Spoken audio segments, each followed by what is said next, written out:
GeForce Now is just about to hit 5 years, and NVIDIA is celebrating with some massive game releases. Come Deliverance 2, Avowed, Civilization 7. These aren't just small indie titles. These are some of the biggest upcoming games and anticipated titles, and they're all launching on GeForce Now. Cloud gaming has come a long way, and this anniversary lineup proves that GeForce Now and GFN are pushing things even further. We're breaking down everything NVIDIA just announced, what it means for the future of gaming, and whether GeForce Now is leading the way. The big news from this GeForce Now anniversary, the games, and not just any games, some of the biggest upcoming titles are launching on GFN in February. Headlining the lineup is Come Deliverance 2 on February 4th. The first game was known for its realism, deep RPG mechanics, and intense sword combat. Now the sequel is bringing an even bigger world and more refined gameplay.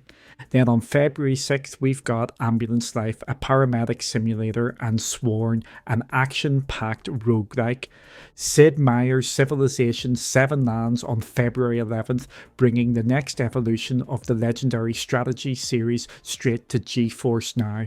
On February 12th, we're getting Legacy Steel and Sorcery, a tactical RPG, followed by the Tomb Raider Remastered collection on February 14th, perfect for fans of classic action adventure.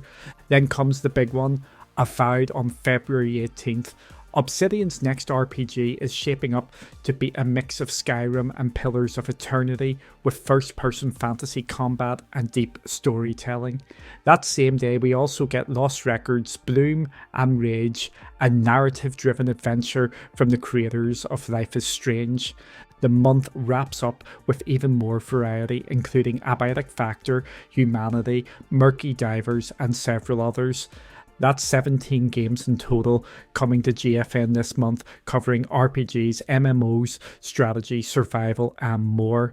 But I have a feeling we're not done yet. With this being a big anniversary month for GeForce Now, I wouldn't be surprised if we see some other big titles drop in, or maybe even a major announcement from NVIDIA before the month is over. Before we move on, there's some big news for GeForce Now members. NVIDIA is switching to a new payment provider, and starting January 31st, billing is paused during the transition. That means if you're a paying member, GeForce Now is free for at least 5 weeks. Your account stays in good standing, and you can keep playing with no interruptions. So why is this happening? NVIDIA is moving away from a third-party payment provider, and while the transition takes some time, nothing changes for players. Everything keeps running as normal. During this time, some account changes like switching to Ultimate or Performance tiers will be temporarily paused. If you're on a plan with limited monthly hours, you'll be upgraded to unlimited playtime for the rest of 2025. NVIDIA will send emails to affected users with more details. As for when billing will resume, NVIDIA expects the transition to take at least 5 weeks, and updates will be posted in the account portal. And no, GeForce Now isn't shutting down, far from it. This is all happening during GFN's 5-year anniversary, and with all the big games launching this month, it's a great time to be a member. For more details, head over to the website cloudy.games. We break everything down there. Alongside the big anniversary lineup, there are 9 new games streaming on GeForce Now this week. Whether you're into MMOs, sci-fi shooters, or strategy games, there's something for everyone.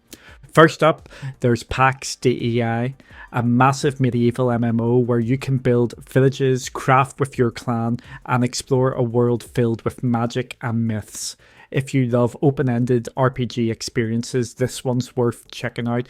For strategy fans, there's Space Engineers 2, letting you build, manage, and survive in deep space. Then we've got Eternal Strands, a fantasy action adventure, and Orcs Must Die.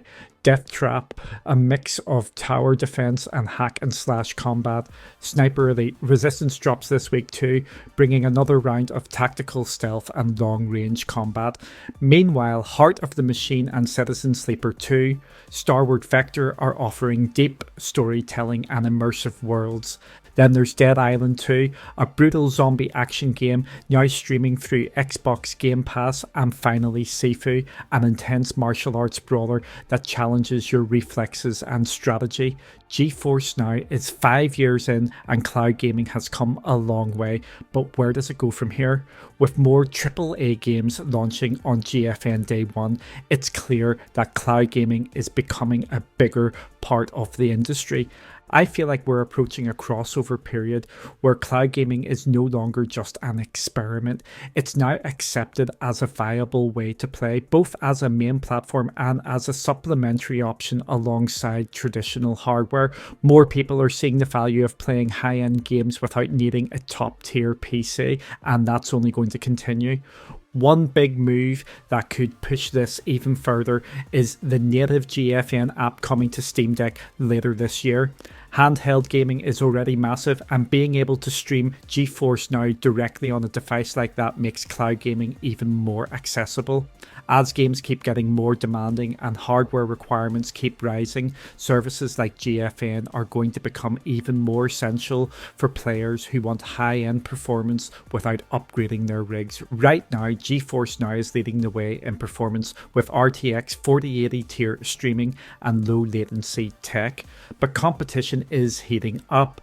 Xbox cloud gaming is growing with Game Pass, PlayStation is expanding its cloud services, and other platforms like Boosteroid and Amazon Luna are evolving too. The big question is how publishers will continue to support cloud gaming. Will we start seeing more day one cloud releases? Could there even be cloud exclusive games in the future? NVIDIA is clearly working to bring more developers on board, and if that trend continues, GFN could expand even further. One thing is clear, cloud gaming isn't just a side option anymore, it's here, and GeForce Now is proving that it can be a real alternative to traditional gaming. Now, it's just a matter of how fast the rest of the industry catches up. But what do you think? Are you using cloud gaming more than before? Do you see it as a main platform or just something to complement traditional gaming? Let us know in the comments, and don't forget, you can find all the latest updates and breakdowns over on cloudy.games. Make sure to check it out for more details on everything we've talked about today. That's it for this one. Like, subscribe, and we'll catch you next time.